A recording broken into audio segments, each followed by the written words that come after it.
యేసయ్య ఒక ఇంటిలోనికి ప్రవేశిస్తే ఆ ఇంటిలోనికి రక్షణ వస్తది. జక్కయ్య ఇంట్లోనికి వెళ్ళినప్పుడు, జక్కయ్య నీకు నీ ఇంటికి రక్షణ వస్తుంది.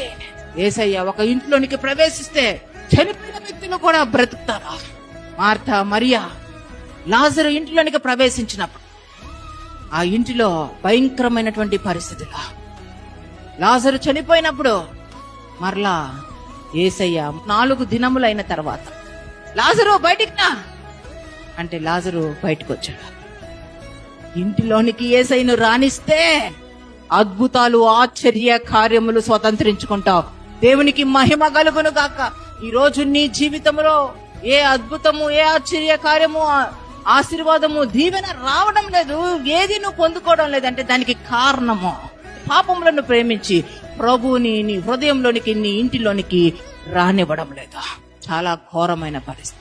ఈరోజు శరీర క్రియలను, లోకాచారాలను, లోకతత్వాలను తొలగించుకుంటా. యేసయ్య నా హృదయంలోనికి రా, యేసయ్య నా ఇల్లు నీకు మందిరముగా ఉండాలి, యేసయ్య నా ఇంటిలోనికి రా, యేసయ్య.